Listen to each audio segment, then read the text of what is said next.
नमस्कार। मेरे चैनल में सभी शिव भक्तों का स्वागत है। आइए शिव पुराण का अध्ययन श्रवण करते हैं।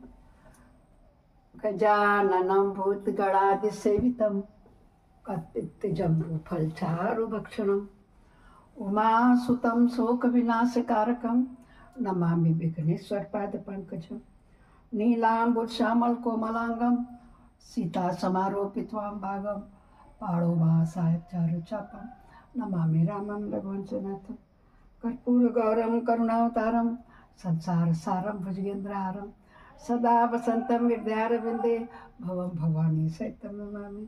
त्वमेव माता च पिता त्वमेव बन्धुश्च सखा त्वमेव विद्या द्रविणं त्वमेव सर्वं मम देव गुरुर्ब्रह्मा गुरुर्विष्णु गुरुर्देव महेश्वर गुरु साक्षात् परब्रह्म तस्मै श्री गुरुवे नमः। तस्मै श्री गुरुवे नमः। आनंदी आनंद कर सब संकट दूर, जो सेवक शरण पड़े सदा रहे भरपूर। तुम दाता हम मांगता दिया तुम्हारी खाए, तुम ऐसी देवता जग माता छोड़ तुम्हें और किस दर जाए। सदा भवानी दाहिनी सिद्धि करे गणेश, पंचदेव रक्षा करे ब्रह्मा विष्णु महेश।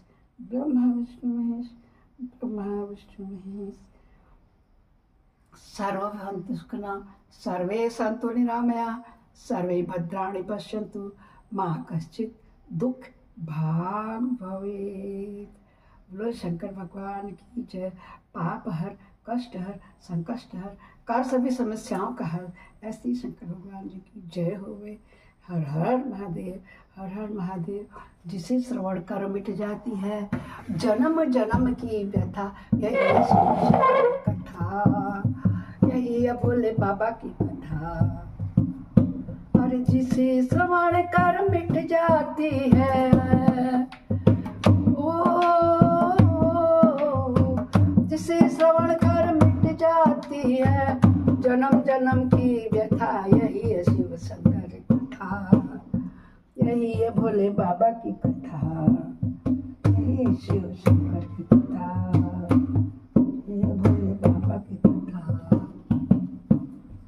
गोविंद जय जय बोलो गोपाल जय जय। आइए तो कल मैंने आपको शिव महापुराण के रुद्र संहिता के पार्वती खंड तृतीय खंड का अध्याय 41 और 42 ना 41 और 42 तो सुनाया था, 2 अध्याय सुनाए थे। आज हम फिर अब उसके आगे का अध्ययन करते हैं। नैना का विलाप है, रो रही है वो, और शिव के साथ कन्या का विवाह न करने का फिर से हट करने लग गई। देवताओं तथा श्री विष्णु का उन्हें फिर समझाना है और सुंदर रूप धारण करने पर ही शिव को कन्या देने का विचार प्रकट करना है। देवता सोच रहे हैं कि शंकर से कहेंगे भैया डर गई मैना, अब आप जो है फिर से सुंदर रूप धारण कर लीजिए। तो ब्रह्मा जी नारद जी को सुना रही है सब कथा कि जब हिमांचल प्रिया सती मैना को चेत हुआ होश आया, तब वे अत्यंत शुद्ध होकर विलाप एवं तिरस्कार करने लगी। पहले तो उन्होंने अपने पुत्रों की निंदा की, इसके बाद वे तुम्हें और अपने पुत्र को दुर्वचन सुनाने लगी। मैना बोली, हे मुने, पहले तो तुमने यह कहा कि शिवा शिव का वर्ण करेगी, पीछे फिर पति हिमवान का कर्तव्य बताकर उन्हें आराधना पूजा में लगा दिया, परंतु इसका यथार्थ फल क्या देखा? विपरीत और अनर्थकारी, दुर्बुद्धि, दुर्वशे, तुमने मुझ अधम नारी को सब तरह से ठग लिया है। पार्वती की माता किससे कह रही है? नारद जी से। फिर मेरी बेटी ने ऐसा तप किया जो मुनियों के लिए भी दुष्कर है, उसकी उस तपस्या का यह फल मिला जो देखने वाले को भी दुख डालता है। हाय मैं क्या करूं, कहाँ जाऊं, कौन मेरे दुख का दूर करेगा? मेरे कुल का आदि का सब नष्ट हो गया, मेरे जीवन का भी नष्ट हो गया। कहाँ गए वे दिव्य ऋषि? पाऊं तो मैं उनकी दाढ़ी मोछ नोच लूं। सप्तर्षियों के लिए कह रही है। वशिष्ठ की वह तपस्विनी पत्नी अरुंधति के लिए कह रहे, बड़ी धूर्ता थी, वह स्वयं इस विवाह के लिए अगुआ बनकर आई थी। न जाने किन किन के अपराध से इस समय मेरा यह सब कुछ लूट गया। हर किसी माँ की इच्छा होती है कि उसको अच्छा दामाद मिले। ऐसा कौन मिले? तो शिव जी ने अपने माया करे ऐसा रूप बना दिया, अभी देखिए कैसे बनते हैं। ऐसा कहकर मेरी अपनी पुत्री शिवा की ओर देखकर उन्होंने कटु वचन सुनाने लगे। अरे दुष्ट लड़की, तूने यह कौन सा कर्म किया जो मेरे लिए दुखदायक सिद्ध हुआ? तो दुष्ट ने स्वयं ही सोना देकर कांच खरीदा है, चंदन छोड़कर अपने अंगों में कीचड़ का ढेर पोत लिया है। हाय हाय, हंस को उड़ाकर तूने पिंजरे में कौवा बांध लिया है, गंगा जल को दूर फेंक कर तूने कुएं का जल पी लिया है, प्रकाश पाने की इच्छा से सूर्य को छोड़कर यत्न पूर्वक जुगनू को पकड़ा है, चावल छोड़कर भूसी खा ली, घी फेंक कर मोम का तेल का आदर पूर्वक भोग लगाया, सिंह का आश्रय छोड़कर शियार का सेवन किया। यानी कि तूने परब्रह्म परमात्मा को छोड़ करके ये ऐसे शिव को प्राप्त किया है। इन सबकी तुलना कर रही है, अपनी बेटी से कह रही है, अज्ञानी है उसका कह रही है, बेटी तूने घर में रखी हुई यश की मंगल मूर्ति विभूति को दूर हटाकर चिता की अमंगलमयी राख अपने पल्ले पार ली है, क्योंकि समस्त श्रेष्ठ देवताओं और विष्णु आदि परमेश्वरों को छोड़कर अपने कुबुद्धि के कारण शिव को पाने के लिए तूने ऐसा तप किया जिससे तुझको, तेरी बुद्धि को, तेरे रूप को, तेरे चरित्र को भी बारंबार धिक्कार है। तुझे तपस्या का उपदेश देने वाले नारद को तथा तेरी सहायता करने वाले दोनों सखियों को धिक्कार है। बेटी, हम दोनों माता पिता को भी धिक्कार है जिन्होंने तुझको जन्म दिया। वो नारद, तुम्हारी बुद्धि को भी धिक्कार है, सुबुद्धि देने वाले उन सप्तर्षियों को भी धिक्कार है, तुम्हारे कुल को धिक्कार है, तुम्हारी क्रिया दक्षता को भी धिक्कार। गाली देते हैं ना जैसे आजकल के जमाने में। तो पार्वती की माँ कह रही है कि हे क्रिया का दक्षता को भी धिक्कार है तुम्हारी, जो तुमने कुछ किया उस सबको धिक्कार है। तुमने तो मेरा घर ही जला कर रख दिया। जिसने पार्वती को ऐसा वर चुनने के लिए कहा उन सबको धिक्कार है, मगर पार्वती मैया तो मुस्कुरा रही हैं। शंकर भगवान मेरे दिल में खुश हो रहे हैं कि मैंने मेला का घमंड चूर कर दिया कि तीनों लोकों का स्वामी मुझे मिल रहा है ना। तुमने तो मेरा घर भी जलाकर राज कर दिया, या मेरा मरण ही है ये पर्वतों के राजा आज मेरे निकट ना आए, सप्तर्षि लोग स्वयं मुझे अपना मुंह न दिखाएं। इन सब ने मिलकर क्या साधा, मेरे कुल का नाश करा दिया। हाय, मैं बांस क्यों नहीं हो गई, मेरा गर्भ क्यों नहीं गल गया, मैं अथवा मेरी पुत्री ही क्यों नहीं मर गई, अथवा राक्षस आदि ने भी आकाश में ले जाकर इसे क्यों नहीं खा डाला। पार्वती, आज मैं तेरा सिर काट दूंगी, परंतु इस शरीर के टुकड़े टुकड़े लेकर क्या करूंगी। हाय हाय, तुझे छोड़कर कहाँ चली जाऊं, मेरा तो जीवन ही नष्ट हो गया। कौन कह रहा है? पार्वती जी की माँ कह रही है। ब्रह्मा जी कहते हैं नारद, यह कहकर मैना जो है मूर्छित हो पड़ी और नीचे गिर पड़ी। शोक रोष आदि से व्याकुल होने के कारण वे पति के समीप नहीं गई। देवर से उस समय सब देवता क्रमशः उनके निकट गए। सबसे पहले मैं पहुंचा। कौन? ब्रह्मा जी। मुनि श्रेष्ठ, मुझे देखकर तुम स्वयं मैना से क्या बोले? मैं बोलूं, नारद ने कहा, पतिव्रते, तुम्हें पता है वास्तव में भगवान शिव का रूप बड़ा सुंदर है। उन्होंने लीला से ऐसा रूप धारण कर लिया है, यह उनका यथार्थ रूप नहीं है। इसलिए तुम क्रोध छोड़कर स्वस्थ हो जाओ, हट छोड़कर विवाह का कार्य करो और अपने शिवा का हाथ शिव के हाथों में दे दो। तुम्हारी यह बात सुनकर मैना तुमसे बोली, उठो, यहाँ से दूर चले जाओ। क्या बोली? ऐसा मैंने समझाया, तो जाओ तुम दुष्टों और अधर्मों के शिरोमणि हो ना। मैना के ऐसा कहने पर मेरे साथ इंद्र आदि सब देवता एवं दिक्पाल क्रमशः आकर यों बोले, पितरों की कन्या मैंने मतलब यानी पार्वती की माँ को, वो पितरों की कन्या है, ठीक है। तुम हमारे वचनों को प्रसन्नता पूर्वक सुनो तो सही। ये शिव निश्चय ही सबसे उत्कृष्ट देवता हैं और सबको उत्तम सुख देने वाले हैं। आपकी पुत्री के अत्यंत दुस्सह तप को देखकर इन भक्तवत्सल प्रभु ने कृपा पूर्वक उन्हें दर्शन और श्रेष्ठ वर दे दिया था पहले ही। यह सुनकर मैना ने देवताओं से बारंबार अत्यंत विलाप करते हुए कहा, शिव का रूप बड़ा भयंकर है, मैं उन्हें अपनी पुत्री नहीं दूंगी। आप सब देवता प्रपंच करके क्यों कर मेरी इस कन्या के उत्कृष्ट रूप को व्यर्थ करने के लिए उद्यत हो। हे मुनीश्वर, उनके ऐसा कहने पर वशिष्ठ आदि सप्तर्षियों ने वहां आकर यह बात कही, पितरों की कन्या तथा गिरिजा की रानी मैंने, हम लोग तुम्हारा कार्य सिद्ध करने के लिए आए हैं। जो कार्य सर्वथा उचित और उपयोगी है उसे तुम्हारे हट के कारण हम विपरीत कैसे मान लें। भगवान शंकर का दर्शन सबसे बड़ा लाभ है। वे दान पात्र होकर स्वयं तुम्हारे घर पधारे हुए हैं, यानी कि तुम्हारी पुत्री को लेने आए हैं दान में। उनके ऐसा कहने पर भी ज्ञान दुर्बला मेना ने उनकी बात को मिथ्या कर दी और रुष्ट होकर उससे कहने मैं शस्त्र आदि से अपनी बेटी के टुकड़े टुकड़े कर डालूंगी, परंतु उस शंकर के हाथों में नहीं दूंगी, क्योंकि उसने तो देखा ही वैसा विकराल रूप ना दिखाया है शंकर भगवान ने। बोलो शंकर भगवान की जय हो। तुम सब लोग दूर हट जाओ, किसी को मेरे पास आने की जरूरत नहीं है, कह रही है। ऐसा कहकर अत्यंत दुखी हो विलाप करके मैना चुप हो गई। मुने वहां उनके इस वार्ता से हाहाकार मच गया। तब हिमालय अत्यंत व्याकुल हो आए और मैना को समझाने के लिए प्रेम पूर्वक तत्व दर्शाते हुए हिमालय ने कहा, हे प्रिय, मैंने मेरी बात सुनो, तुम इतनी व्याकुल क्यों हो गई? देखो तो कौन कौन से महात्मा तुम्हारे घर पधारे हैं, तुम इनकी निंदा क्यों करती हो? भगवान शंकर को तुम भी जानती हो, किंतु नाना नाम रूप वाले शंभु के विकट रूप को देखकर घबरा गई हो। मैं शंकर जी को भली बात जानता हूँ, वो सबके प्रतिपालक है, पूजनीयों के भी पूजनीय तथा अनुग्रह एवं विग्रह निग्रह करने वाले हैं। निष्पाप प्राण प्रिय, हट न करो, मानसिक दुख छोड़ो, सुब्रते शीघ्र उठो और सब कार्य करो। पहली बार विकट रूपधारी शंभु ने मेरे द्वार पर आकर जो नाना प्रकार की लीलाएं की थी ना, मैं उनका आज तुम्हें स्मरण दिला रहा हूँ। उनके उस परम महत्व को देख और समझकर उस समय मैंने और तुमने उन्हें कन्या देना स्वीकार किया था। प्रिय, अपनी उस बात का प्रमाण मानकर सार्थक करो।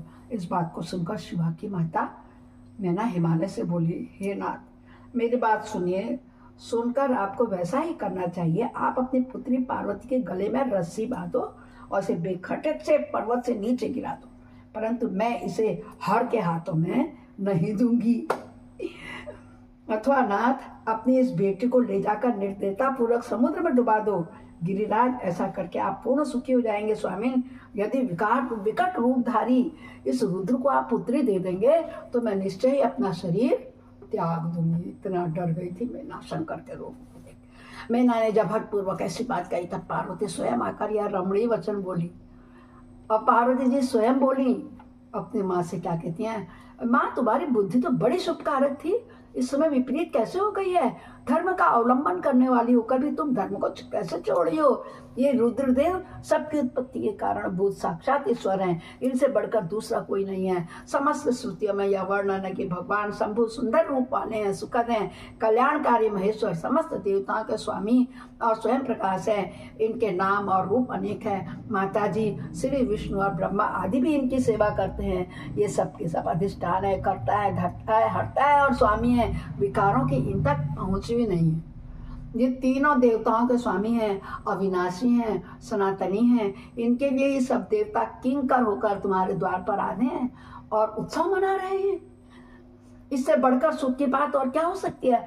अतः यत्न पूर्वक उठो, जीवन सफल करो। पार्वती माता अपने माँ को समझा रही है कि मुझे शिव के हाथ में सौंप दो और अपने गृहस्थाश्रम को सार्थक करो। माँ, मुझे परमेश्वर शंकर की सेवा में दे दो। मैं स्वयं तुमसे यह बात कहती हूँ, तुम मेरी इतनी सी ही विनती मान लो। यदि तुम इनके हाथ में नहीं मुझे दोगी तो मैं दूसरा। माता पार्वती अपनी माँ को समझा रही हैं।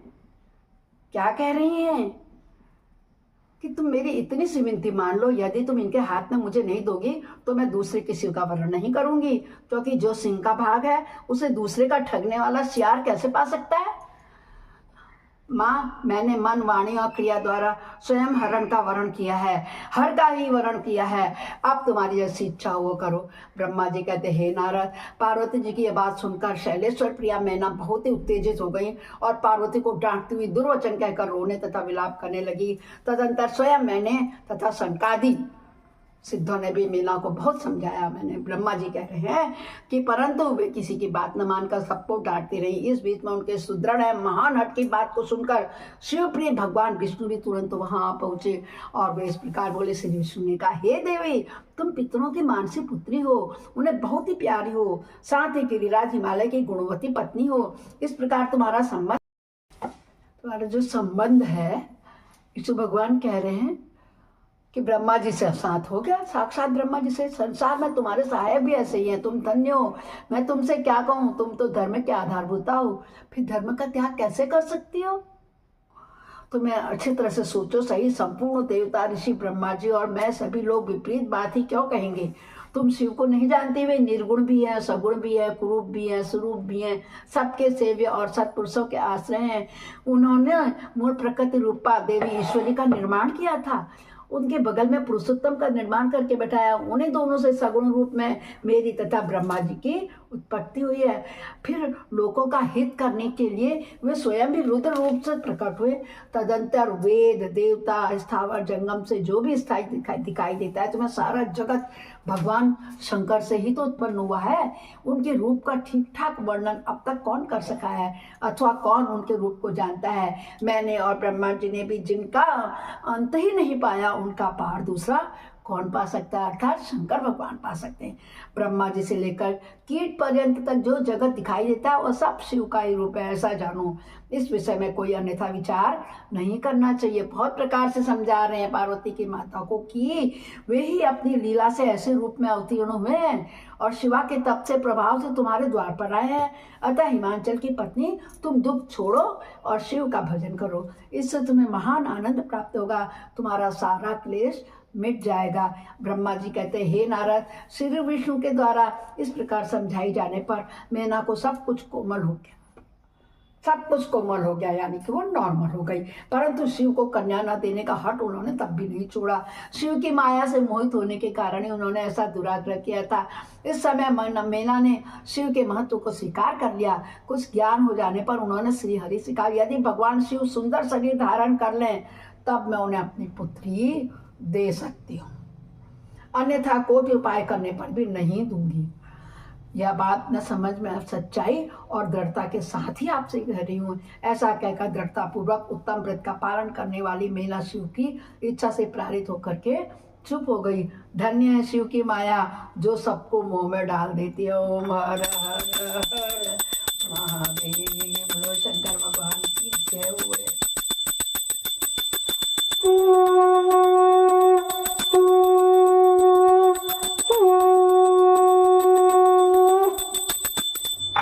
अपराध सहस्राणि क्रियन्ते यानि सम्मया दास्यामिति मां त्वां क्षम्यस्व परमेश्वरी। आवाहनं न जानामि विसर्जनं पूजां च न जानामि क्षम्यतां परमेश्वरी। मंत्रहीनं क्रियाहीनं भक्तिहीनं शेषरी यत्पूजितं मया परिपूर्णं तदस्मि। हे शंकर भगवान, आप हमें जिस हालत में जैसे रखेंगे हम वैसे ही रहेंगे। हर हर महादेव, हर हर महादेव। जिसे श्रवण कर मिट जाती है जन्म जन्म की व्यथा, यही है शिव शंकर की कथा, यही है बोले बाबा की कथा। हर हर कल फिर मिलते हैं इस वक्त भक्तों, तब तक सबका शुभ दिवस हो, शुभ दिवस हो। आइए शिव के पूरे परिवार के दर्शन कर लीजिए, जूता वाली माँ के दर्शन कर लीजिए। श्री गणेश की हर हर महादेव।